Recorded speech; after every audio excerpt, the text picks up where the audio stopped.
السلام علیکم دوستو، میں امید کرتا ہوں کہ آپ سب لوگ خیریت سے ہوں گے۔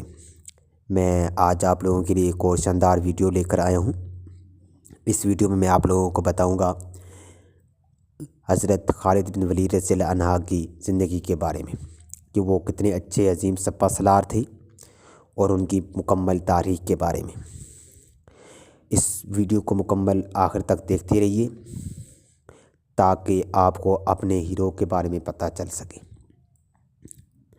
چلتے ہیں آج کی اس ویڈیو کی طرف۔ اس سے پہلے اگر آپ نے ہمارا چینل شفقت سمیع سبسکرائب نہیں کیا تو پلیز سبسکرائب کر دیں اور نیچے بیل آئیکن کے بٹن پر کلک کر دیں تاکہ ہماری ہر آنے والی ویڈیو آپ تک پہنچ سکے۔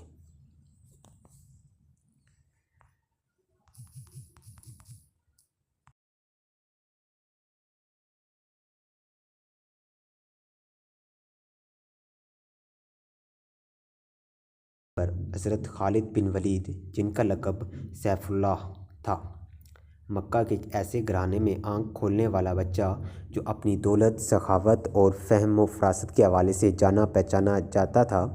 اس بچے کے والد ولید کا شمار مکہ کے ممتاز افراد میں ہوتا تھا۔ وہ مکہ سے طائف تک پھیلے ہوئے بے شمار باغات کے مالک تھے۔ اہل مکہ نے انہیں العدل اور الوحید کے القابات سے پکارتے تھے۔ وہ عرب کا پہلا شخص تھا جس نے چوری کی سزا میں ہاتھ کاٹنے کی تجویز پیش کی، جو بعد ازاں اسلامی نظام میں بھی شامل ہوئی۔ فوجی مہارت میں بھی ولید کا جواب نہ تھا۔ یوں اس بچے کو دولت اور مذکورہ خوبیوں کا سرمایہ ورثے میں ملا۔ بچے نے بڑے شاہانہ انداز میں پرورش پائی، اور اس کے باوجود اس سے مردانہ کھیلوں، فنون ضرب و ضرب سیکھنے کا جنون تھا۔ اس نے گھڑ سواری، شمشیر زنی اور تیر اندازی بچپن میں ہی سیکھ لی تھی۔ کشتی اور نیزہ بازی میں بھی اس کا کوئی ثانی نہ تھا۔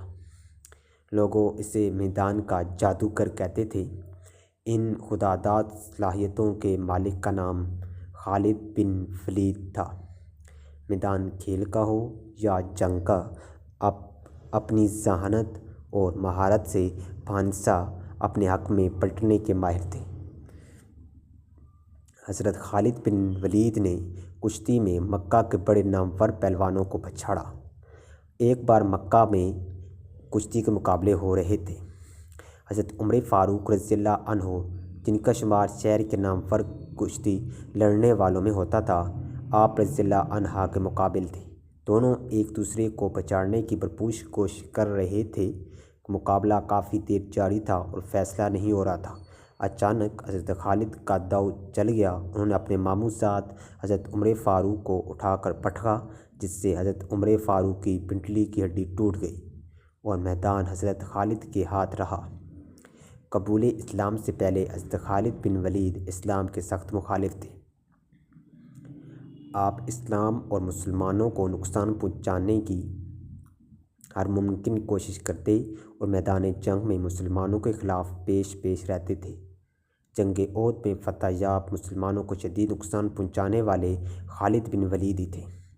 ذہانت، حاضر دماغی حالات کا تجزیہ کرنے اور جنگی حکمت عملی میں آپ کو کمال حاصل تھا۔ اس ذہانت، معاملہ فہمی اور جنگی سوجھ بوجھ نے حضرت خالد کو کچھ عرصے سے عجیب ذہنی کشمکش میں مبتلا کر رکھا تھا۔ یہ سن 628 کا موسم بہار تھا۔ پودوں پر کلیاں پھول بن کر کھل رہی تھیں۔ بازاروں میں رونق بڑھ رہی تھی۔ حج کا زمانہ قریب آ رہا تھا، اس لیے عارضی دکانوں اور ٹھیلوں نے شہر میں چہل پہل بڑھا دی تھی۔ لیکن عجیب بات تھی کہ اس بار بنی مخزوم کا شہزادہ خالد کچھ اداس اور کھویا کھویا تھا۔ وہ شہر میں منعقد ہونے والے جسمانی اور جنگی کھیل تماشوں کے مقابلوں سے بالکل لا تعلق تھا، جن میں وہ ہمیشہ بڑھ چڑھ کر حصہ لیتا تھا۔ اس کی سوچ کا محور اسلام کی ہر روز بڑھتی ہوئی طاقت تھی۔ حضرت خالد بن ولید سوچ رہے تھے کہ اب تک اسلام کے مخالفین نے مسلمانوں کو میدان جنگ میں 28 بار للکارا ہے، لیکن اپنی تمام تر عددی برتری اور بہتر جنگی ساز و سامان کے باوجود ذلت اٹھائی۔ کبھی آپ کے ذہن میں جنگ بدر کا نقشہ پھرنے لگتا، جب معمولی ہتھیاروں سے لیس 313 مسلمانوں نے ابو جہل کے لشکر کو شکست فاش سے ہمکنار کیا تھا۔ کبھی جنگ عہد میں مسلمانوں کی ثابت قدمی اور جانساری آپ کی آنکھوں میں پھرنے لگتی، تو کبھی حضرت خالد جسم تصور سے مکہ کے ناقابل شکست پہلوان اذکار کو رسول اللہ صلی اللہ علیہ وسلم اللہ کے ہاتھ خاک چاٹتے ہوئے دیکھتے، آپ کا ذہن اور تجربہ بے سر و سامان مسلمانوں کی ان عظیم فتوحات کو سمجھنے سے قاصر تھا۔ کبھی کبھی آپ سوچتے کہ کیا مسلمان کے ساتھ کوئی ایسی طاقت ہے، کیا محمد صلی اللہ علیہ وسلم واقعی اللہ کے رسول ہیں؟ اسی کشمکش میں کئی ماہ گزر گئے۔ صلح حدیبیہ کو 1 برس بیت چکا تھا۔ معاہدہ کے مطابق رسول اللہ صلی اللہ علیہ وآلہ وسلم نے اپنے جانساروں کے ساتھ عمرہ کے لیے مکہ میں داخل ہوئے۔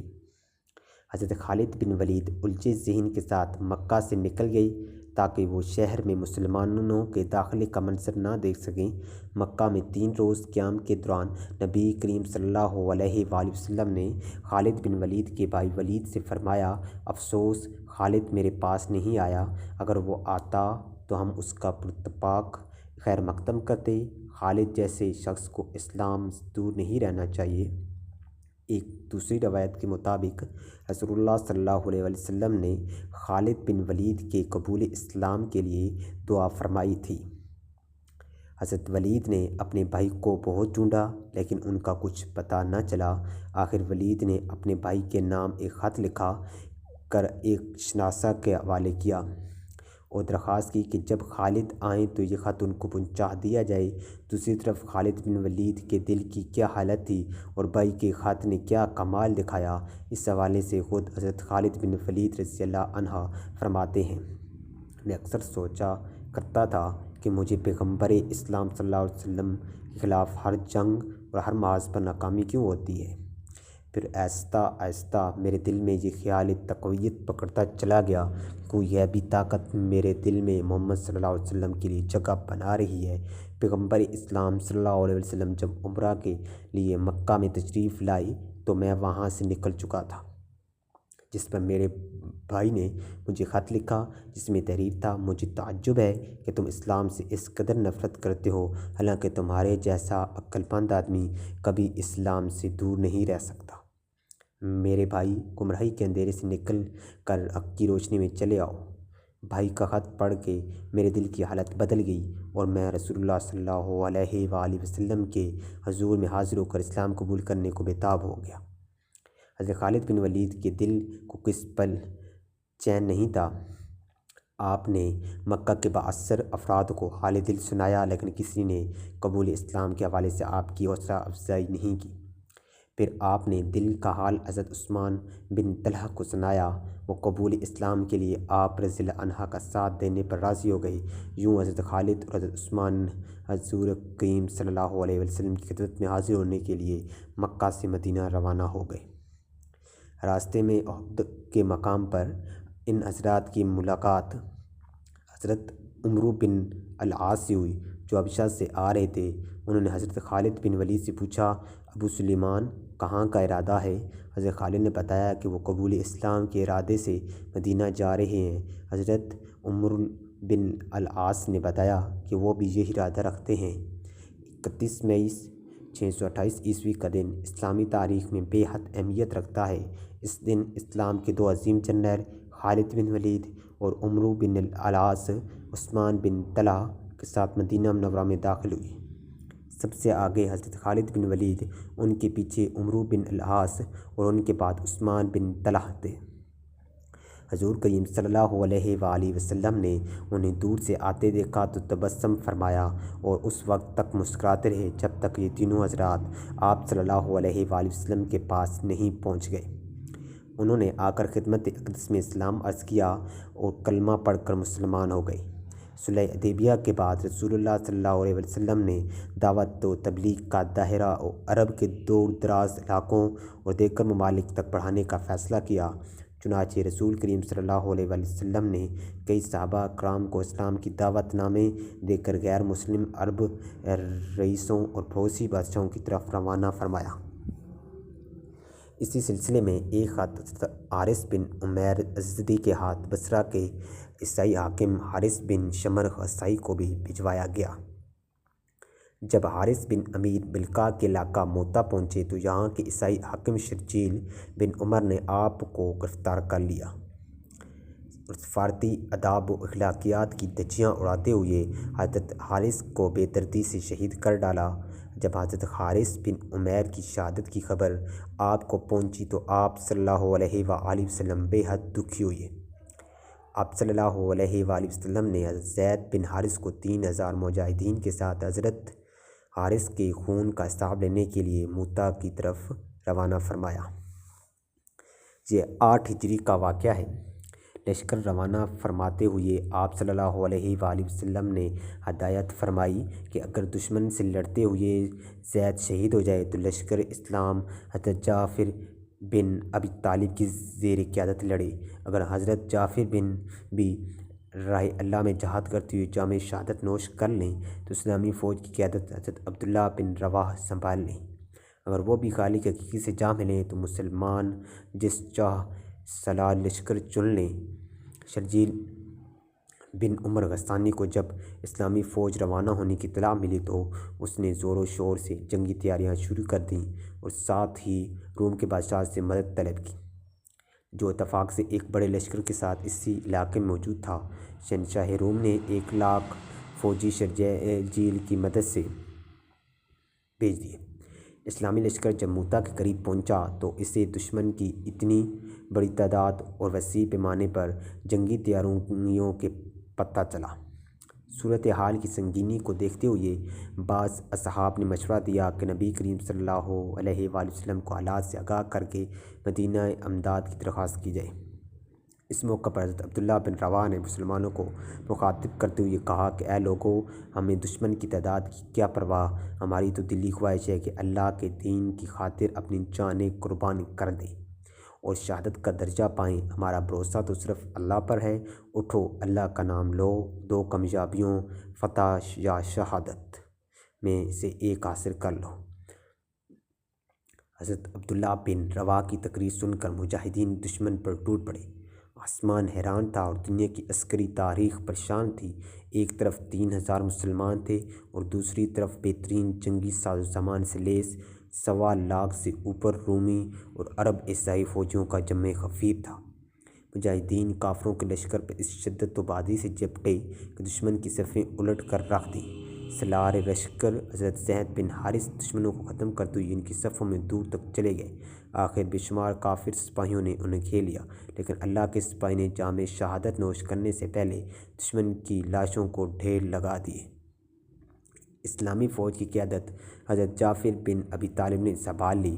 آپ نے ایک ہی حملے میں سینکڑوں دشمنوں کو ہلاک کر دیا، مگر مشکل یہ تھی کہ یہ کفار کی تعداد بہت زیادہ تھی۔ ان کا ایک سپاہی مرتا تو اس کی جگہ 10 تازہ دم سپاہی مقابلے پر آ جاتے تھے۔ حضرت جعفر جرأت و بہادری کی نئی تاریخ رقم کر رہے تھے۔ ایک دشمن نے اچانک حملہ کر کے آپ کا دایاں بازو شہید کر دیا۔ آپ نے تلوار بائیں ہاتھ میں سنبھالی اور اسی جوش و جذبے کے ساتھ لڑتے رہے۔ حضرت جعفر کو ایک بازو سے لڑتے دیکھ کر دشمنوں کی ہمت بڑھی۔ انہوں نے آپ رضی اللہ عنہ کو گھیرے میں لے کر آپ کا دوسرا بازو بھی شہید کر لیا۔ پھر اس مرد مجاہد پر بیک وقت کئی وار ہوئے اور آپ کی آرزوئے شہادت بھی پوری ہوئی۔ حضرت جعفر کی شہادت کے بعد حضرت عبداللہ بن رواحہ نے اسلامی لشکر کی کمان سنبھال لی۔ آپ نے قیادت سنبھالتے ہی دشمن پر ایسے غضبناک وار کیے کہ جو سامنے آیا جان سے ہاتھ دھو بیٹھا۔ دشمن آپ کا غیظ و غضب دیکھ کر دور سے تیر و نیزہ اور برچھیوں سے وار کرنے لگے۔ اس دوران ایک کافر کی پھینکی ہوئی برچھی آپ کے سینہ میں لگی اور یوں اسلامی لشکر کا تیسرا سپہ سالار بھی رتبہ شہادت پر فائز ہوا۔ اب اللہ کے سپاہیوں نے بنی مخزوم کے نامے گرامی، بہادر اور فنون حرب و ضرب کے ماہر حضرت خالد بن ولید کو امیر لشکر چن لیا۔ اپنی آنکھوں کے سامنے رسول اللہ صلی اللہ علیہ وسلم کے منتخب کردہ تینوں سپہ سالاروں کی شہادت نے آپ رضی اللہ عنہ کو اس قدر مشتعل کر دیا تھا کہ آپ دشمن کی تعداد کو خاتمے میں نہ لاتے ہوئے ہر قسم کی احتیاط بالائے طاق رکھتے ہوئے دشمن میں ٹوٹ پڑے۔ دشمن جائے پناہ ڈھونڈنے لگا، جو سامنے آیا جان سے گیا۔ آپ کی غیظ و غضب، زور و بازو اور حملے کی شدت کا اندازہ اس بات سے لگایا جا سکتا ہے کہ آپ نے اس روز لڑتے لڑتے دشمن پر 9 تلواریں توڑ دیں۔ 10ویں تلوار اس نے نے اس روز لڑائی کے اختتام تک آپ کا ساتھ نبھایا۔ اگلے روز خالد بن ولید نے ایک حیرت انگیز جنگی چال چلی۔ ایک روز قبل جو مجاہدین اگلی صفوں میں لڑ رہے تھے انہیں پیچھے لے گئے، دونوں بازوؤں پر لڑنے والے سپاہیوں کو بھی باہم بدل دیا۔ اس سے ایک فائدہ تو یہ ہوا کہ سامنے کے تازہ دم مجاہدین نے دشمن پر بڑا ہی زوردار حملہ کیا، دوسرا نئے چہرے اور ان کا جوش و ولولہ دیکھ کر دشمن سمجھا کہ مسلمانوں کو تازہ دم فوجی دستوں کی کمک پہنچ چکی ہے۔ یہ سوچ کر رومیوں اور عیسائیوں کے چھکے چھوٹ گئے اور اس دوران دائیں پہلو کے ساتھ قتبہ بن قتاد داد شجاعت دیتے ہوئے دشمن کے قلب میں جا گھسے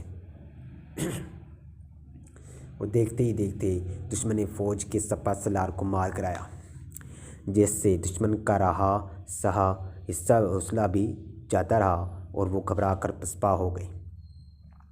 ادھر موتا کے مقام پر تاریخ عالم کی حیرت انگیز جنگ جاری تھی۔ ادھر مدینہ منورہ میں رسول اللہ صلی اللہ علیہ وسلم چند اصحاب کے ساتھ مسجد نبوی میں تشریف فرما تھے۔ اللہ نے میدان جنگ کا نقشہ آپ صلی اللہ علیہ وسلم کی آنکھوں کے سامنے کر دیا تھا، جسے دیکھ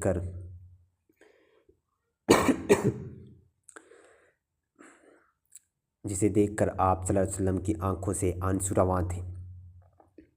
آپ صلی اللہ علیہ وسلم میدان جنگ کا آنکھوں دیکھا حال بیان فرما رہے تھے۔ اب جھنڈا زید نے سنبھال لیا اور وہ شہید ہوئے۔ اب جھنڈا جعفر نے اٹھایا، وہ بھی اللہ کو پیارے ہو گئے۔ اب جھنڈا عبداللہ بن رواحہ نے تھاما اور انہیں بھی جان رائے اللہ میں قربان کر دی۔ آپ صلی اللہ علیہ وسلم ایک لمحہ کو رکے اور پھر فرمایا، اب جھنڈا اٹھایا۔ اللہ کی تلواروں میں سے ایک تلوار نے اور اس کو فتح حاصل ہوئی۔ اس کے بعد آپ صلی اللہ علیہ وسلم نے اپنے ہاتھ دعا کے لیے اٹھا دیے اور اللہ کے حضور یوں دعا گو ہوئے، اے اللہ، خالد تیرا تلوار ہے، تیری تلوار ہے اور اسے ہمیشہ فاتح رکھنا۔ یہی وہ معرکہ حق و باطل تھا جس میں حضرت خالد نے اپنی بے مثال شجاعت، حیران کن جنگی حکمت عملی اور قیامت خیز تلوار بازی کے باعث رسول اللہ صلی اللہ علیہ وآلہ وسلم سے سیف اللہ کا لقب پایا۔ مکہ کے گرد و نواح میں بہت سے بت کدے تھے، جن میں سب سے بڑا بت عزا کا تھا۔ عزا کو مشرکین طاقت اور خوشحالی کی دیوی جانتے تھے۔ مشرکین پتھر کی اس لاچار دیوی کے حضور طاقت کے حصول اور مالی آسودگی کے حاصل کرنے کے لیے چڑھاوے چڑھاتے تھے۔ عزا کا بت وادی نخلا کے ایک معبد میں رکھا تھا، جو مکہ سے 10 میل دور بستان عامر کے باغ میں واقع تھا۔ اس معبد کا انتظام بنو شیبان کے سپرد تھا۔ رسول اللہ صلی اللہ علیہ وسلم نے عزا کا بت توڑنے کے لیے خالد بن ولید کو مقررہ فرمایا۔ یوں آپ 30 فوجیوں کے ساتھ وادی نخلا کی طرف روانہ ہوئے۔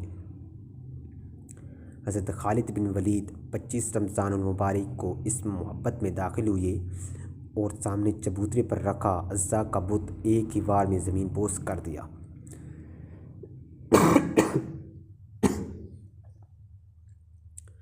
اور حضور اکرم صلی اللہ علیہ وسلم کی خدمت میں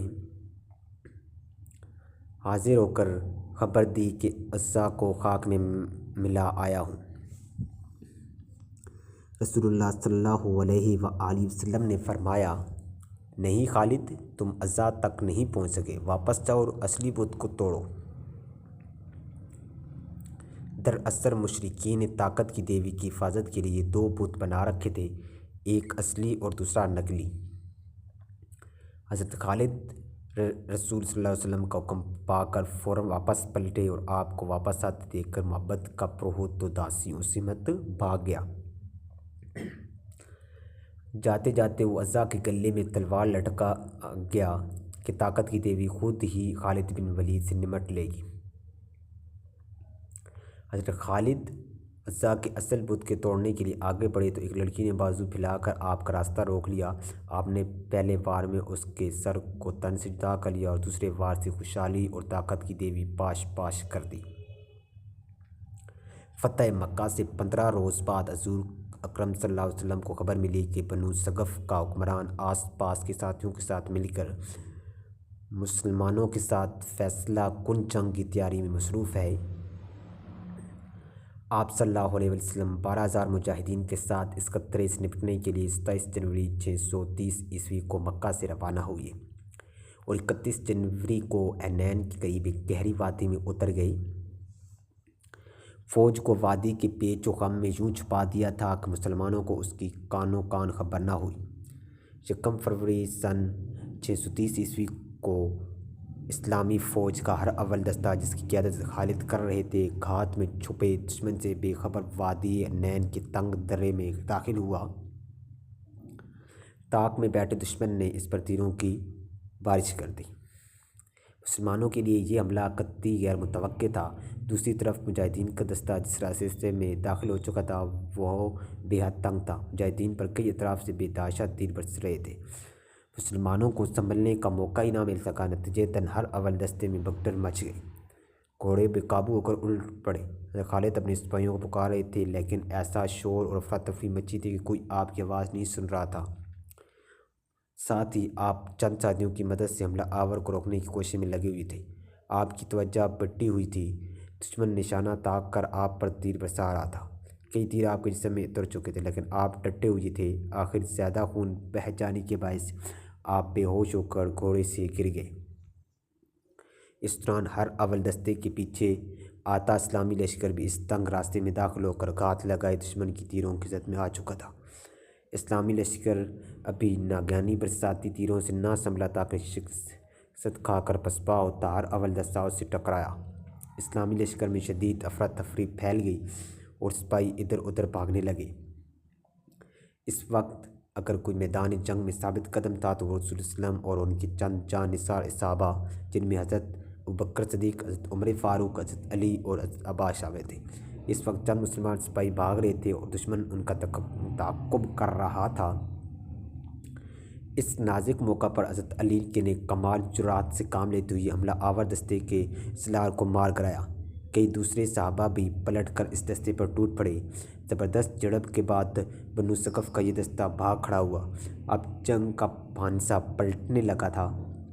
اس دوران رسول اکرم صلی اللہ علیہ وسلم کی نگاہ درے میں پڑی، زخموں سے چور بے ہوش خالد بن ولید پر پڑی۔ آپ صلی اللہ علیہ وسلم ان کے پاس تشریف لے گئے اور ان کے جسم پر سر سے پاؤں تک پھونک ماری، جس پر حضرت خالد نے آنکھ کھول دی۔ آپ صلی اللہ علیہ وسلم نے حضرت خالد بن ولید کی آنکھوں میں آنکھیں ڈال کر فرمایا، خالد اٹھو، مسلمانوں کو تمہاری ضرورت ہے۔ خالد فوراً اٹھ کھڑے ہوئے اور آپ صلی اللہ علیہ وسلم کے حکم پر خالد بن ولید کے جسم سے تیر نکال کر پٹی باندھی۔ رسول صلی اللہ علیہ وسلم کے الفاظ نے حضرت خالد بن ولید کے جسم میں ایک نئی روح پھونک دی تھی۔ آپ اٹھ کھڑے ہوئے، تلوار سنبھالی اور گھوڑے پر سوار ہو کر دشمن پر ٹوٹ پڑے، جسم پر بے شمار زخم تھے، لیکن اس مرتے میدان کا جذبہ آسمان کو چھو رہا تھا اور ان کا گھوڑا سب سے آگے دشمن کی صفوں میں بجلی کی مانند دوڑ رہا تھا۔ دشمن خالد بن ولید کے وار سے بچنے کے لیے چھپتے پھرتے تھے، لیکن انہیں کہیں امان نہ ملتی تھی۔ آپ کا لباس خون سے سرخ ہو رہا تھا، لیکن آپ اس میں ہمیں دلیری اور جواں مردی کی تاریخ اپنی تلوار سے یوں تحریر کر رہے تھے کہ دشمن آواز کھو رہا تھا۔ حریف قبائل کے کئی نامور سردار حضرت خالد کے ہاتھوں مارے گئے تھے۔ دشمن پر حضرت خالد کی اتنی دہشت بیٹھی کہ کچھ ہی دیر بعد دشمن آگے آگے بھاگ رہا تھا اور حضرت خالد کا دستہ ان کے تعاقب میں تھا۔ یہ نومبر سن 630 عیسوی کی بات ہے۔ 30,000 فوجیوں پر مشتمل اسلامی لشکر سرور دو عالم کی قیادت میں مشہور شہنشاہ ہرقل کی سرکوبی کے لیے شام کا سرحدی مقام تبوک میں خیمہ زن تھا۔ رومی بادشاہ ہرقل جو 40,000 افواج کے ساتھ اسلامی سلطنت پر فیصلہ کن حملہ کے لیے سوچ رہا تھا، تبوک میں اسلامی لشکر کی خبر پا کر پریشان ہو گیا۔ جب اسے یہ اطلاع ملی کہ اسلامی لشکر کی قیادت خود رسول اللہ علیہ وسلم فرما رہے ہیں، تو مارے خوف کے اس کے اعصاب جواب دے گئی۔ یوں رومی لشکر بغیر لڑی اندرون ملک میں بکھر گیا۔ رومی لشکر کے فرار سے گرد و نواح کے غیر مسلم سرداروں اور قبائل پر اسلامی لشکر کی دھاک بیٹھ گئی اور وہ حضور اکرم صلی اللہ علیہ وسلم کی خدمت میں حاضر ہو کر اپنی اطاعت و فرما برداری کا یقین دلانے لگے۔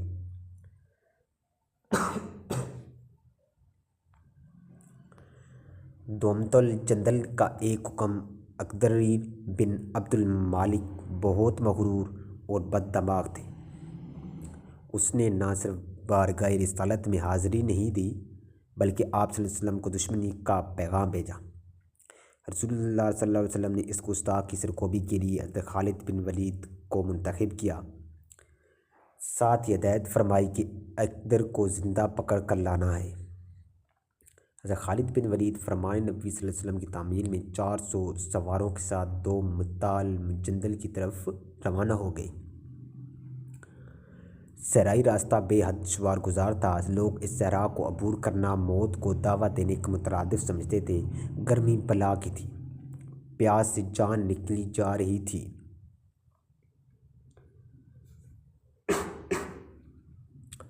آپ صلی اللہ علیہ وآلہ وسلم جذبہ عشق رسول صلی اللہ علیہ وسلم سے سرشار آپ نے سواروں کی ہمت باندھاتے اس صحرا کا سینہ چیرتے بڑھتے چلے جاتے تھے۔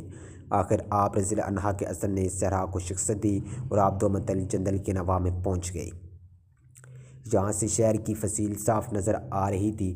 آپ نے اپنے ساتھیوں کو روکنے کا حکم دیا اور خود ذہن میں اقدر کو زندہ پکڑنے کے منصوبے سوچتے ہوئے چند سواروں کے ساتھ آگے بڑھ گئے۔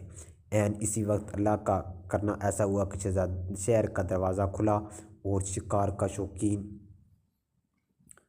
اقدر چند سواروں کے ساتھ نمودار ہوا۔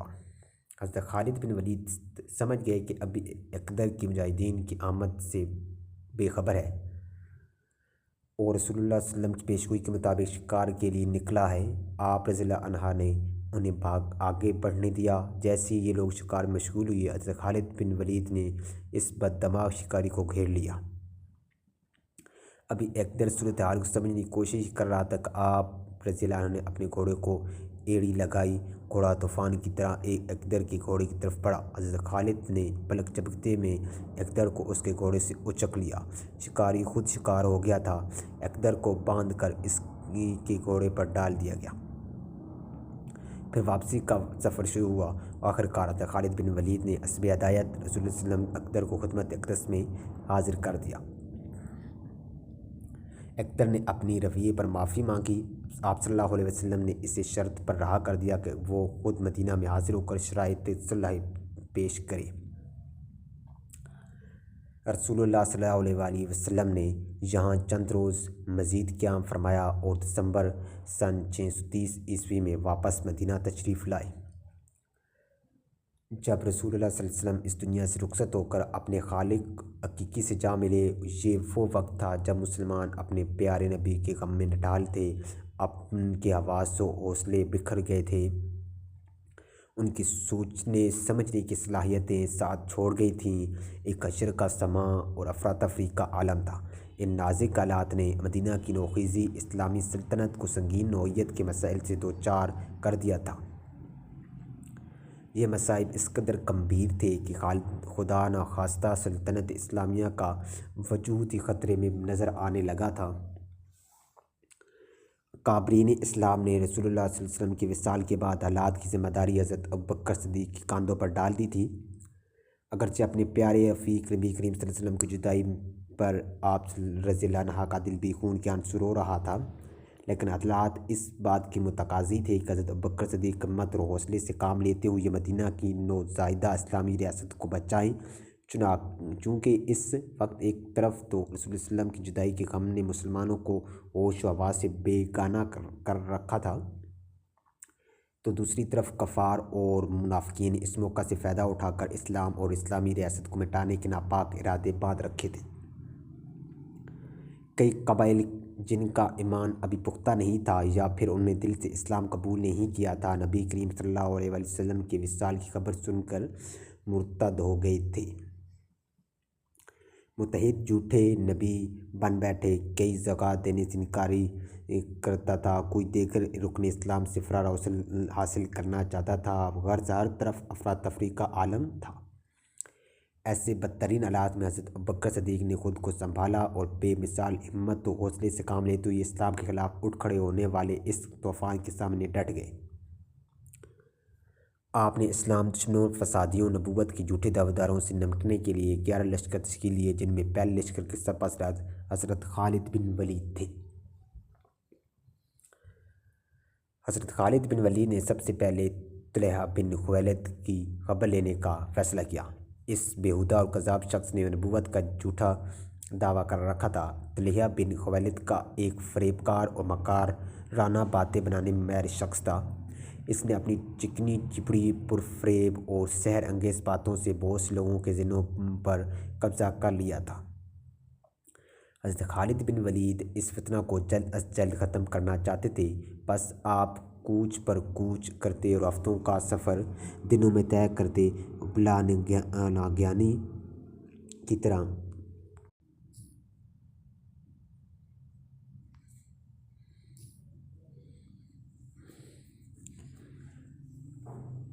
حضرت خالد بن ولید کی طلحہ بن خویلد اور اس کے حواریوں کے ساتھ کئی لڑائیاں ہوئیں۔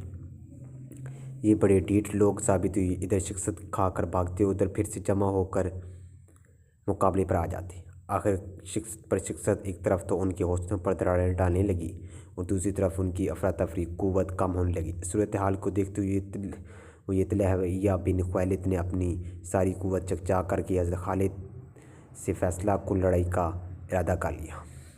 خود حضرت خالد بن ولید بھی یہی چاہتے تھے کہ اس کذاب کے سارے حواری ایک جگہ جمع ہوں تو آپ رضی اللہ عنہ اس فتنہ کو ہمیشہ کے لیے ختم کر دیں۔ آخر وہ وقت بھی آ گیا جب حق و باطل کے آمنے سامنے تھے۔ پھر کیا تھا؟ اللہ کی تلوار بجلی کی طرح حرکت میں آئی اور ایک ہی حملے میں بے شمار دشمن خاک و خون میں لوٹنے لگے۔ حضرت خالد کی دیکھا دیکھی مجاہدین بھی اللہ کا نام لے کر دشمن میں ٹوٹ پڑے۔ اسلامی لشکر کا یہ حملہ اس وقت قد شدید اور جان لیوا تھا کہ طلحہ بن خویلد اور اس کے حواری جان بچانے کے لیے بھیڑ بکریوں کی طرح ادھر ادھر بھاگنے لگے، لیکن ان کے لیے آج کسی طرف امان نہ تھا۔ ان کی اکثریت ماری گئی۔ طلحہ بن خویلد حضرت خالد بن ولید کے ہاتھوں ذلت میں شکست کھا کر جان بچانے کے لیے شام کی طرف بھاگ نکلا۔ ایک روایت کے مطابق بعد ازاں طلحہ بن خویلد توبہ کر کے سچے دل سے مسلمان ہو گیا تھا اور اس نے باقی زندگی بعد مسلمان کی حیثیت سے بسر کی اور اسی حالت میں دنیا سے رخصت ہوا۔ طلحہ بن خویلد سے نمٹنے کے بعد حضرت خالد بن ولید نے مالک بن نویرہ کا رخ کیا۔ یہ شخص قبیلہ بنو تمیم کا سردار تھا اور رسول اللہ صلی اللہ علیہ وسلم کی وفات کے بعد زکوٰۃ دینے سے منکر ہو گیا تھا اور مسلمان لشکر کے خلاف لڑنے پر آمادہ تھا۔ چنانچہ خالد کی سپہ سالاری میں مسلمان مجاہدین نے مالک بن نویرہ پر حملہ بول دیا۔ دیکھتے ہی دیکھتے بزدلوں اور مرتدوں کا یہ ٹولہ میدان چھوڑ کر بھاگ نکلا۔ بھاگنے والوں میں سے اکثریت مجاہدین کے ہاتھوں ماری گئی۔ اس معرکے میں موجود مارے جانے والوں میں خود مالک بن نویرہ بھی شامل تھا۔ اسلام کا ایک اور دشمن اپنی حواریوں سمیت حضرت خالد بن ولید کے ہاتھوں اپنے انجام کو پہنچا۔ اب حضرت خالد بن ولید نے مسلمہ کذاب کے ساتھ دو ہاتھ کرنے کا فیصلہ کیا۔ مسلمہ کذاب انتہائی جھوٹا، مکار اور فریبی شخص تھا۔ اس بد فطرت کی فریب کاریوں کا اندازہ اس بات سے لگایا جا سکتا ہے کہ اس نے نہ صرف نبوت کا دعویٰ کر رکھا تھا بلکہ اس بیہودہ شخص نے نبی کریم صلی اللہ علیہ وسلم پر یہ بہتان بھی باندھ ڈالا کہ آپ صلی اللہ علیہ وآلہ وسلم نے اپنا سانجی بنا رکھا ہے۔ اس نے اپنا ایک باقاعدہ لشکر تشکیل دے لیا جو نہ صرف تعداد کے لحاظ سے ایک بڑا لشکر تھا بلکہ جدید اور وافر جنگی سامان سے بھی لیس تھا۔ اصل میں اس کذاب کی سرکوبی کے لیے خلیفہ اول حضرت ابوبکر صدیق نے حضرت اکرمہ کو مقررہ کیا تھا۔ ان کی مدد کے لیے حضرت شجیل کو روانہ کیا تھا۔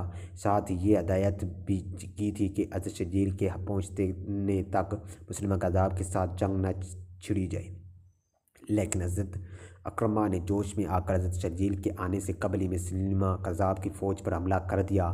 ایک تو حضرت اکرمہ کے پاس فوجیوں کی تعداد بہت کم تھی، دوسرے وہ بہت زیادہ جنگی تجربے بھی نہیں رکھتے تھے، جس کی وجہ سے حضرت اکرمہ کو مسلمہ کذاب کے ہاتھوں شکست کا سامنا کرنا پڑا۔ بالکل یہی غلطی حضرت شجیل نے دہرائی اور حضرت خالد کے پہنچنے سے پہلے ہی دشمن سے جا ٹکرائے اور اس لڑائی کا نتیجہ بھی شکست کی صورت میں ہوا۔ تو مسلمان سپلاروں کو شکست دے کر ایک طرف تو مسلمہ کذاب اور اس کے لشکروں کے حوصلے بڑھ گئے تھے، تو دوسری طرف اس نے یہ دلیل دینا شروع کر دی تھی کہ اگر وہ نعوذ باللہ برحق نبی نہ ہوتے تو حضرت اکرمہ اور حضرت شجیل جیسے جلیل القدر صاحب اس سے ہرگز شکست نہ کھاتے۔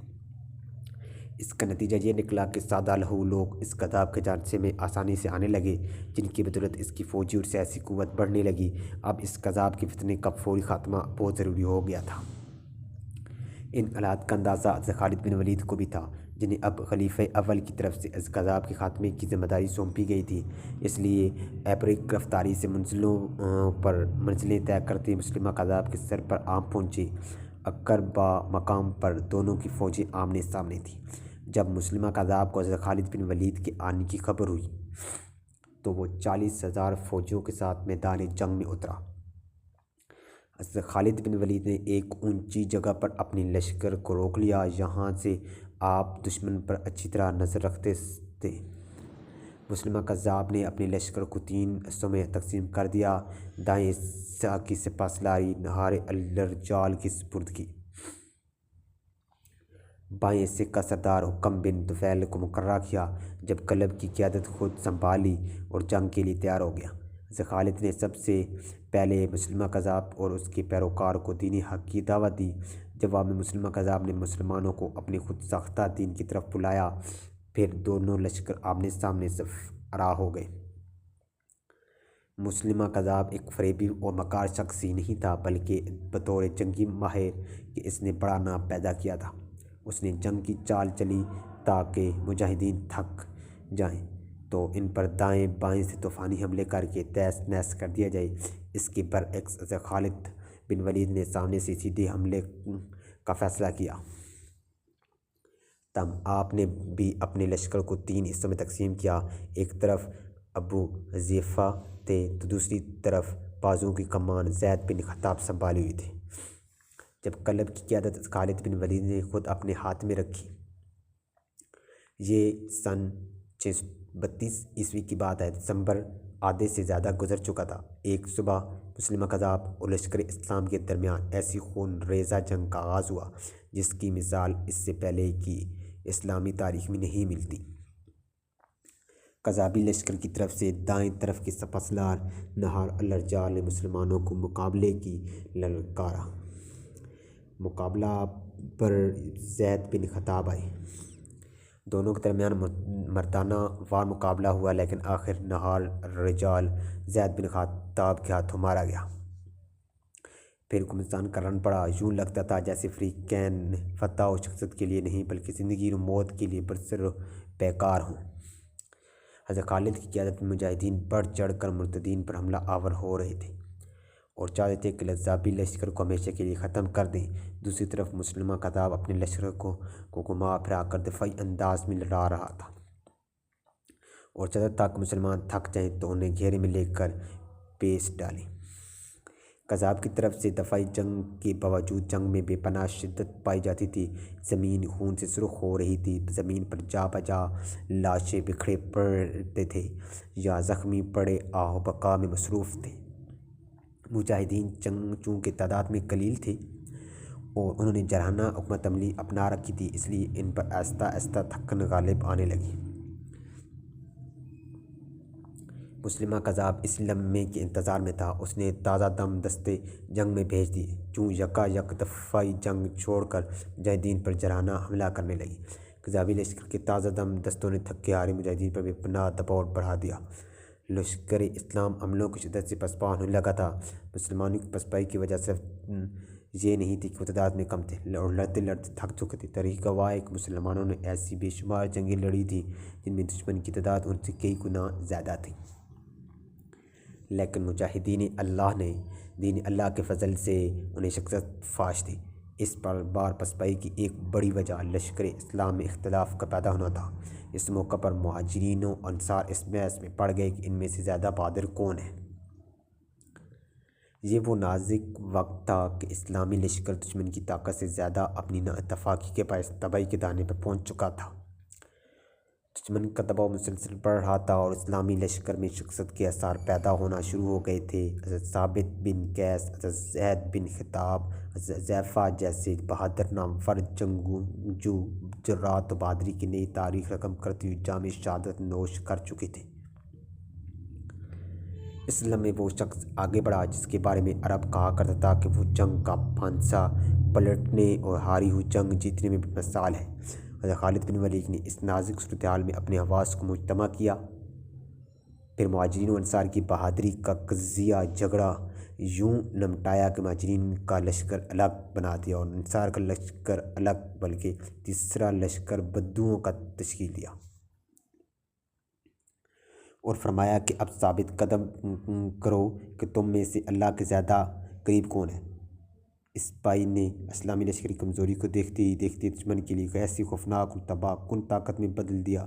پھر آپ رضی اللہ عنہ مسلمانوں سے یوں مخاطب ہوئے: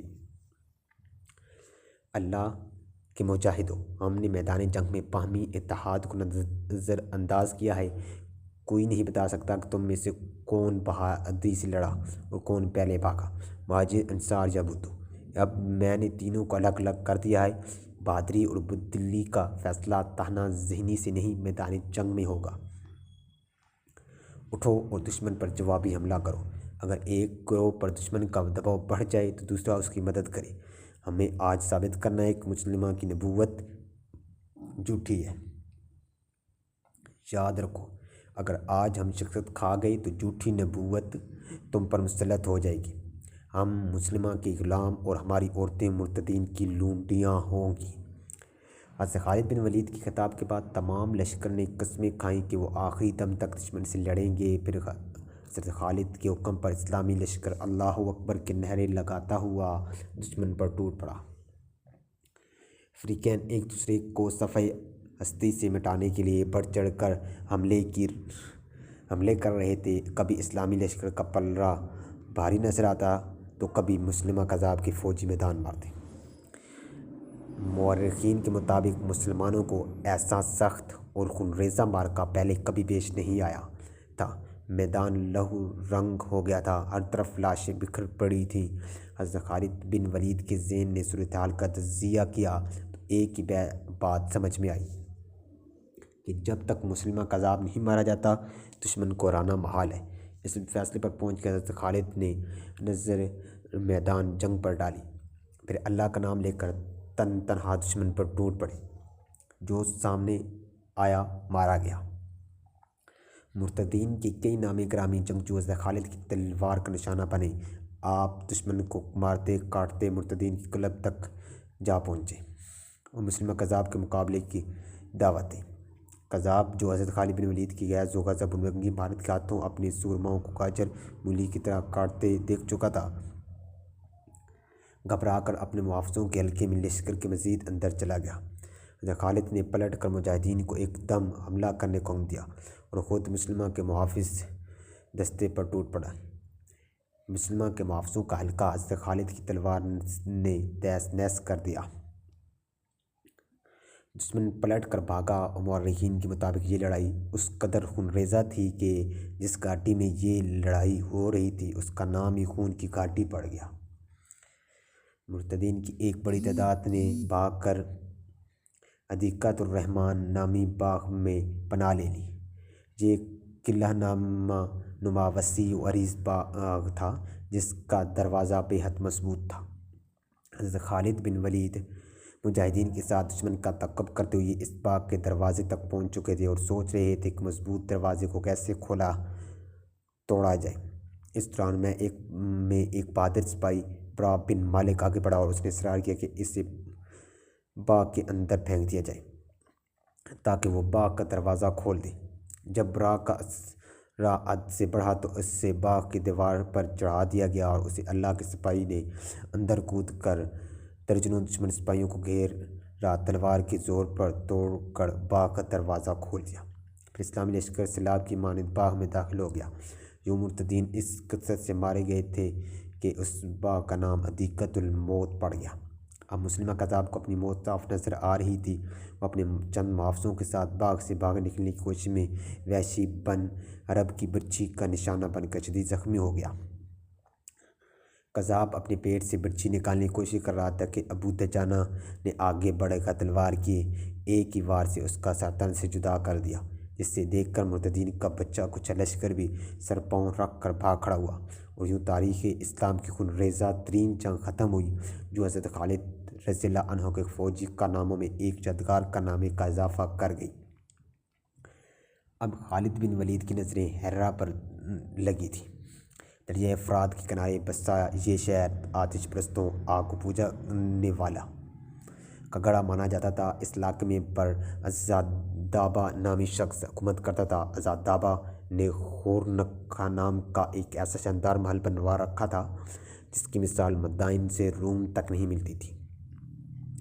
اس بے مثال محل کے باغات دور دور تک پھیلے ہوئے تھے۔ کہا جاتا ہے کہ اس محل سے کسریٰ ایران کی ضیافت طبع کا سامان مہیا کیا جاتا تھا۔ جب مجاہدین اسلام نے کشتیوں میں سوار ہو کر اس شہر کا رخ کیا تو عزادابہ نے دریائے فرات کے پانی کا رخ نہروں کی طرف موڑنے کا حکم دے دیا۔ اس کام کی نگرانی کے لیے اس نے اپنے چہیتے بیٹے اور ولی عہد کو بھیجا۔ اس کا مقصد یہ تھا کہ اسلام لشکری کشتیاں دل دل میں پھنس کر تباہ ہو جائیں۔ حضرت خالد بن ولید جو ایک ماہر جنگجو تھے، دشمن پر ہمیشہ نظر رکھتے تھے، چنانچہ عزادابہ کی چال جو ہی خالد بن ولید کے علم میں آئی، انہوں نے چند بجلی صفت سفاروں کو خشکی کے راستے اسی جگہ پہنچ کر دشمن کو تباہ کرنے کا مشن سونپ دیا۔ کہا جاتا ہے کہ یہ سوار ریت کے پگولے اڑاتے اور اس قدر ران کن رفتار سے باندھتے دشمن کے سر پر جا پہنچے کہ اسے خبر ہی نہ ہوئی۔ اللہ کے ان سپاہیوں نے آن کی آن میں اس دشمن دستے کو خاک میں ملا دیا جس کی قیادت ہرا کا ولی عہد کر رہا تھا۔ عزادابہ ابھی اپنے لاڈلے بیٹے کی موت پر سکتہ کیفیت میں تھا کہ اسے ایرانی شہنشاہ اور اردشیر کے مرنے کی اطلاع بھی مل گئی۔ جگہ بعد دیکھ رہے ان وحشت ناک خبروں نے عزادابہ کے حواس چھین لیے اور وہ اپنا سب کچھ چھوڑ چھاڑ کر نامعلوم نسلوں کا راہی ہو گیا۔ کہا جاتا ہے کہ اسے آخری بار مدائن جانے والے راستے پر دیکھا گیا تھا۔ خالد بن ولید جب خورن کے شہر آفاق محل میں پہنچے تو اسے اپنے مکینوں کی بے وفائی پر افسردہ اور جلا ہوا پایا۔ خالد جب احتیاطاً ایک طویل چکر کاٹ کر ہرا پہنچے تو اس کے دروازے کھلے دیکھ کر حیران رہ گئے۔ وہ شہر میں داخل ہوئے تو پتہ چلا کہ شیعی افواج مسلمانوں سے خوفزدہ ہو کر مدائن کی طرف فرار ہو گئی ہے۔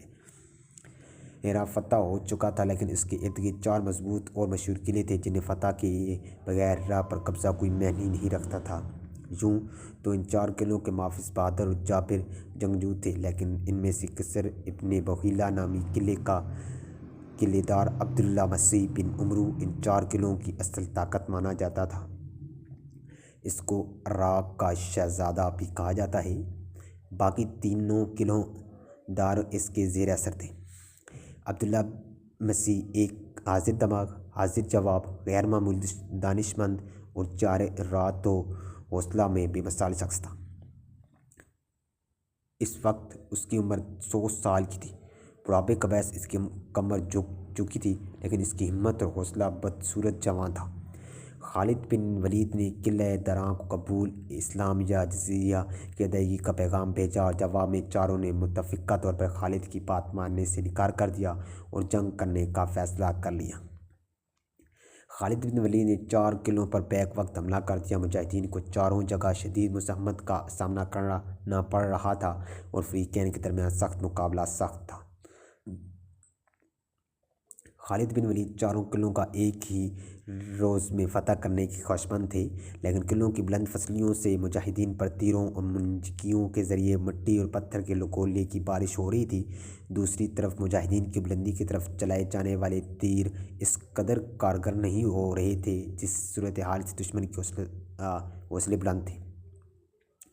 ادھر یہ حالات خالد بن ولید سے بھی پوشیدہ نہ تھے۔ انہوں نے بغور اس صورتحال کا جائزہ لیا، پھر انہوں نے اپنے لشکر سے ماہر اور طاقتور تیر اندازوں کا الگ کر لیا، پھر انہیں حکم دیا کہ وہ اپنی حفاظت کا خیال رکھتے ہوئے ممکنہ حد تک فصیل کے قریب ہو جائیں اور پھر اچانک تاک کر فصیل پر متعین دشمن کو نشانہ بنائیں۔ خالد رضی اللہ عنہ کی ماہرانہ جنگی حکمت عملی کے نتیجے میں دیکھتے دیکھتے فصیل پر پہرے دیتے درجنوں سپاہی موت کے گھاٹ اتر گئے۔ تیر انداز مجاہدین کا یہ حملہ اس قدر اچانک، شدید اور مؤثر تھا کہ دشمن گھٹنے ٹیکنے پر مجبور ہو گیا۔ آخر 4 قلعوں کے دروازے کھل گئے اور مئی 633 عیسوی کی ایک صبح خالد بن ولید اور ہرا کے سردار اور ان قلعہ داروں کے درمیان ایک معاہدہ پر دستخط ہوئے۔ معاہدے کے تحت ہرا نے سالانہ 1,90,000 درم ادا کرنے تھے، جبکہ بدلے میں اسلامی فوج نے ہرا کی تحفظ کی ذمہ داری قبول کی۔ ہرا اور ان 4 قلعوں پر فتح پانے کے بعد خالد بن ولید نے عرب سے باہر ہرا کو پہلے اسلامی دارالحکومت کا درجہ دے دیا۔ خالد بن ولید نے یہاں کا نظم و نسق مقامی سرداروں ہی کے ہاتھ رہنے دیا اور اپنی ساری توانائی ارد گرد کے علاقوں کو فتح کرنے میں صرف کر دی۔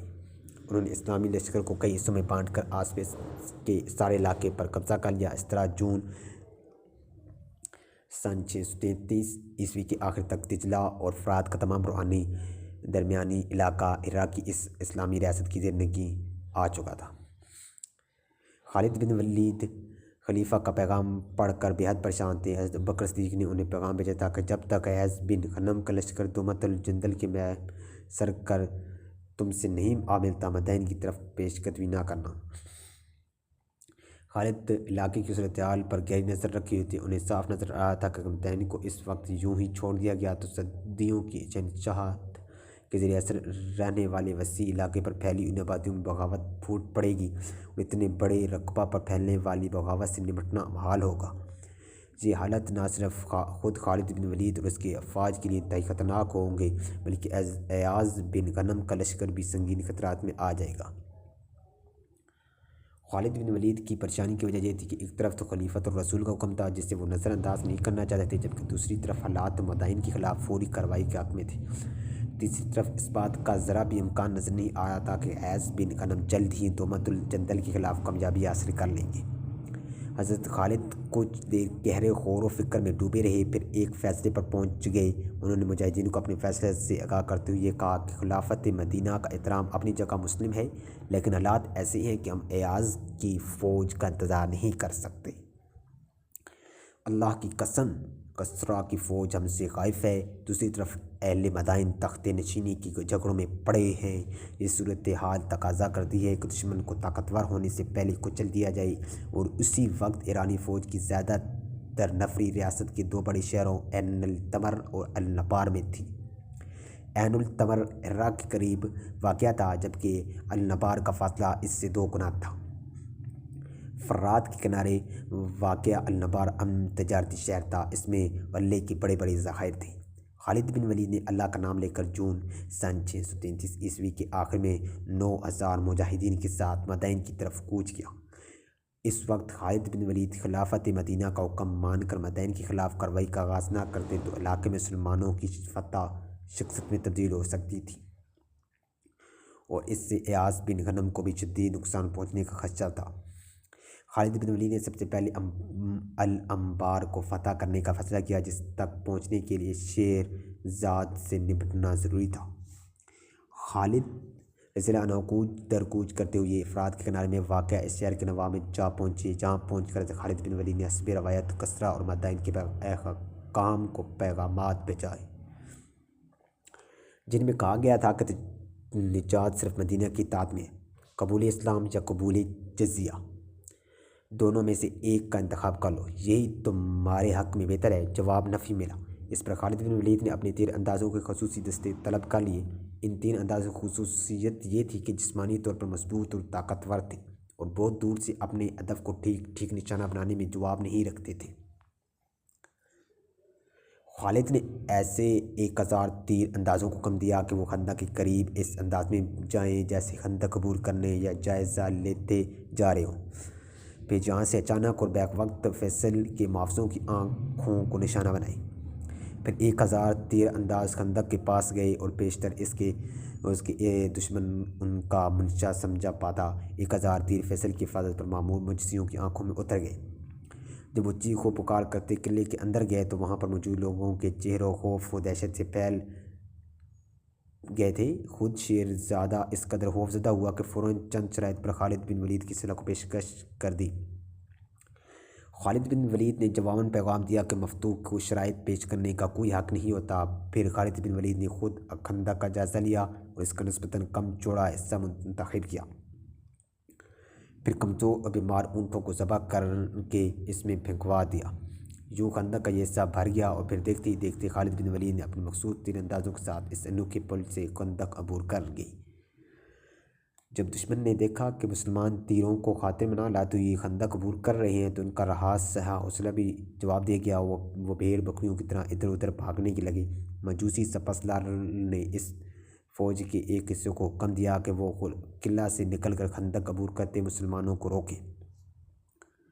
قلعے کا دروازہ کھلتے دیکھ کر خالد بن ولید نے قلعے سے باہر آتے شخص کو آڑے ہاتھ لیا اور خالد بن ولید کے زیر قیادت مسلمانوں نے ان مجوسی سپاہیوں کو دیکھتی دیکھتی تہہ و تیاغ کر دیا۔ دشمن کی لاشیں خندق میں پھینکتی گئیں، جس کے نتیجے میں اونٹوں سے بنا پل مزید چوڑا ہو گیا۔ قلعہ دار نے گھبرا کر قلعہ کا کھلا دروازہ فوراً بند کر دیا۔ قلعہ بند دشمن کی حالت خوف و دہشت کے مارے خراب ہو رہی تھی۔ اب وہ فتح تو دور کی بات، لڑائی کا بھی نہیں سوچ رہے تھے۔ انہیں کوئی فکر تھی تو بس جان بچانے کی۔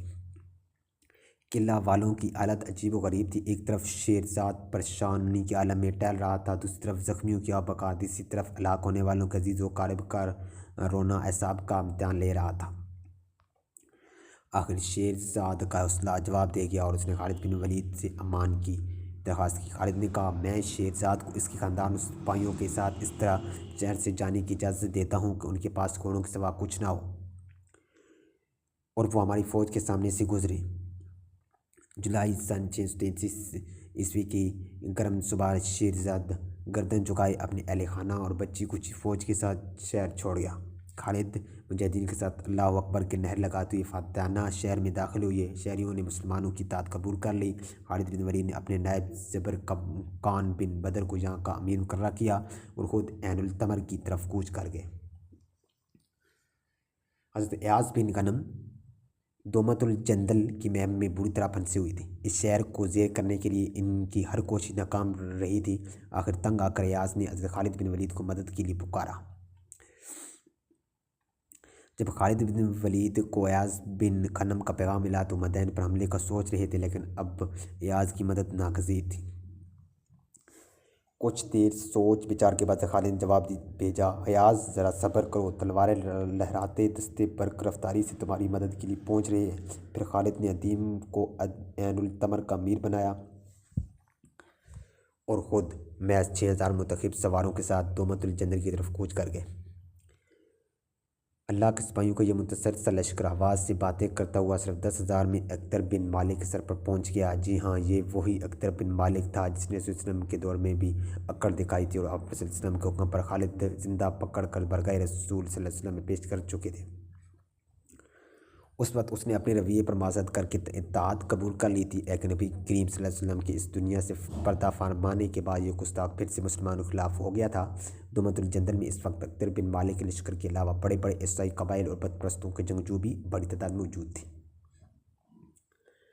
اکتر بن مالک کو جب حضرت خالد بن ولید کی آمد کا پتہ چلا تو وہ خوف زدہ ہو گیا۔ اس نے جودی بن ربیعہ اور دیگر سرداروں کا مشورہ دیا کہ خالد کا جنگی مہارت میں جواب نہیں اور فتح ہمیشہ اس کی قدم چومتی ہے، اس لیے مناسب یہ ہے کہ مسلمانوں سے صلح کر لی جائے۔ لیکن جودی اور اس کے دیگر سرداروں کا چونکہ کبھی خالد سے پالا نہیں پڑا تھا، اس لیے وہ جنگ کرنے کے لیے اڑ رہے تھے۔ ان کا کہنا تھا کہ خالد کا مختصر لشکر طویل سفر کے بعد یہاں پہنچا ہے، لہٰذا بہت تھکا ہوگا، اس لیے اسے شکست دینا مشکل نہیں ہے۔ یوں دومت الجندل کے باہر میدان جنگ سج گیا۔ جودی اور ودیعہ خالد بن ولید کے مقابلے پر آئے، جبکہ ابن ازرجان ابن لیمان ایاز بن غنم کے خلاف میدان میں اترے۔ خالد بن ولید کو اصل فکر مدائن کی تھی، جہاں وہ کام ادھورا چھوڑ کر آئے تھے، اس لیے وہ جلد از جلد دومت الجندل کا قصہ نمٹانا چاہتے تھے۔ خالد نے کچھ سواروں کو عرب جانے والے راستے پر متعین کیا تھا اور اپنے بچ جانے والے مختصر سے لشکر کے دونوں بازوؤں کو پھیلا کر دشمن پر ٹوٹ پڑنے کا حکم دے دیا۔ ساتھ ہی حکم دیا کہ جودی اور ودیعہ کو زندہ گرفتار کیا جائے۔ خالد اور آپ رضی اللہ عنہ کے مجاہدین کے پاس وقت کم تھا، اس لیے انہوں نے دشمن پر اتنی شدت و جرئت کے ساتھ حملہ کیا۔ دشمن جو خالد کے لشکر کو تعداد میں کم، تھکا ہارا اور آسان ہدف جان کر اپنی فتح کو یقینی سمجھے بیٹھے تھے، اسکیر انگیز عملی کی تاب نہ لا کر تنکوں کی طرح بکھرنے لگا۔ مقابلہ تو دور کی بات، الٹا انہیں جان کے لالے پڑ گئے۔ خالد کے یکم کی تمیل میں جودی اور ودیعہ کو زندہ پکڑا لیا گیا۔ جب عیسائی دستوں نے اپنے سرداروں کا اشر دیکھا تو انہیں عافیت اس میں نظر آئی کہ باغ قلعے میں پناہ لیں۔ دوسری طرف ایاز بن خنم دشمن سے برسر پیکار تھے۔ فریقین کے درمیان سخت مقابلہ جاری تھا۔ اکدر بن ازبان اور کی مدد کے لیے قلعہ سے تازہ دم فوجی دستے بھجوائے دیے، جس سے دشمن کا پلہ بھاری ہو گیا اور ایاز کا لشکر پسپا ہونے لگا۔ اس صورتحال میں چاہیے تو یہ تھا کہ خالد بن ولید ایاز بن خنم کی مدد کو آتے، لیکن وہ تو اس سارے منظر سے لا تعلق نظر آ رہے تھے۔ خالد کے اس رویے پر ایاز پریشان اور دشمن حیران تھا۔ دشمن اب تک ایاز بن خنم کے لشکر کو دھکیلتے ہوئے کافی آگے بڑھ چکا تھا اور اس محاذ پر سے اپنی فتح بالکل سامنے نظر آ رہی تھی، لیکن اس وقت وہ ہو گیا جس کو کسی کو بھی توقع نہ تھی۔ اب دشمن اور دوست دونوں کو خالد کے لا تعلق کھڑے ہونے کی وجہ سے سمجھ آ چکی تھی، لیکن اس وقت دشمن کو دیر ہو چکی تھی۔ خالد اچانک اپنے سواروں کے ساتھ برق رفتاری سے حرکت میں آ کر دشمن کے حکم پر خوفناک حملہ کر چکے تھے۔ اب میدان جنگ کا نقشہ یوں تھا کہ عیسائی لشکر کے سامنے ایاز کی صفائی تھی اور عقب اور بازو خالد بن ولید کے لشکر نے اسے گھیر رکھا تھا۔ جب ایاز اور اس کے سپاہیوں کو خالد بن ولید کی چال سمجھ میں آئی تو وہ عش کر اٹھے اور ان کے ٹوٹی حوصلے بلند ہوئی اور انہوں نے پلٹ کر دشمن پر ایسا زوردار حملہ کیا کہ دشمن گھبرا کر پیچھے بھاگا، لیکن پیچھے کہاں بھاگتا، کم میں تو خالد اور ان کے مجاہدین کا قیامت خیز حملہ جاری تھا۔ ابن اسدجان ابن لیم کو بچاؤ کی اور اس صورت شہرائے عرب کی طرف فرار میں نظر آئی، لیکن انہیں کیا پتہ تھا کہ وہاں تو خالد کے سپاہی کب سے ان کے منتظر تھے۔ دشمن چاروں طرف سے بری طرح گھر چکا تھا، ہر طرف موت ہی موت تھی۔ ابن زرجان اور دیگر دشمن سرداروں اور سپاہیوں کی وحید امید قلعہ تھی۔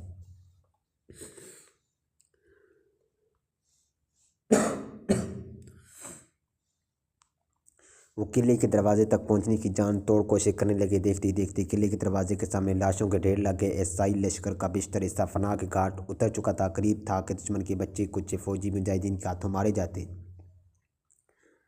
خالد نے ایک اور جنگی چال چلی۔ آپ یوں پسپا ہونے لگے جیسے دشمن کی بے پناہ دباؤ نے انہیں پیچھے ہٹنے پر مجبور کر دیا ہو۔ یہ دیکھ کر عیسائیوں کے حوصلے بڑھ گئے اور انہیں قلعے کے دروازے تک پہنچنے کا امکان نظر آنے لگا۔ عیسائیوں نے اور زور لگایا، خالد بن ولید مزید پسپا ہو گئے۔ آخر دشمنوں کے لیے قلعے تک پہنچنے کا راستہ صاف ہو گیا۔ اکتر جو قلعے کے ایک بار سے صورتحال پر نظر رکھی ہوتا، اس نے فوراً قلعے دروازہ کھولنے کو حکم دے دیا تاکہ اس کا بچہ کچھ لشکر قلعے میں آ سکے۔ پھر یوں ہوا کہ ابن اسدجان اور ابن الہیم نے زندگی کی تلاش میں اپنے سپاہیوں کے ساتھ قلعہ کا رخ کیا اور اب خالد بن ولید مجاہدین کے ساتھ دشمن پر پلٹ پڑے۔ دشمن آگے بھاگ رہا تھا اور خالد اس کے پیچھے تھے۔ جب تک دشمن کو بات سمجھ میں آئی، خالد بن ولید اپنے لشکر کے ساتھ قلعے میں داخل ہو چکے تھے اور قلعے کے محافظوں کو یہ بھی پتہ نہ چلا کہ کب قیامت ان کے سروں پر پہنچ چکی ہے۔ جب اکتر و اہل قلعہ کے ہوش اور ٹھکانے آئے تو شہر پر مسلمانوں کا قبضہ ہو چکا تھا اور اکتر کو اس کے تمام محافظوں اور سرداروں سمیت گرفتار کیا جا چکا تھا۔ رسول اللہ صلی اللہ علیہ وسلم کا مجرم ہے تو نے نبی کریم سے بد عہدی کی، تجھے معافی نہیں مل سکتی۔ پھر آپ رضی اللہ عنہ تلواروں کے ایک ہی وار میں اس کا سر تن سے جدا کر دیا۔ یہ اگست 633 عیسوی کا ایک خوشگوار دن تھا۔ جب دومت الجندل پر اسلامی پرچم لہرا دیا گیا۔ دومت الجندل کا قصہ مٹانے کے بعد خالد جس تیزی سے گئے تھے اس تیزی سے واپس ہیرا لوٹ آئے۔ خالد بن ولید نے اپنی آخری عمر میں گوشہ نشینی اختیار کر لی تھی۔ عالم اسلام کے اس عظیم صحابی، مجاہدین سپہ سالار اور جرنیل کی تمام خواہشیں پوری ہوئیں، مگر ایک خواہش پوری نہ ہوئی جو شہادت کی موت کی خواہش تھی۔ ساری عمر اسلام کے دشمنوں سے جہاد کرنے والے عظیم سپہ سالار نے ہر خطرے کا سامنا کیا مگر شہادت نہ ملی۔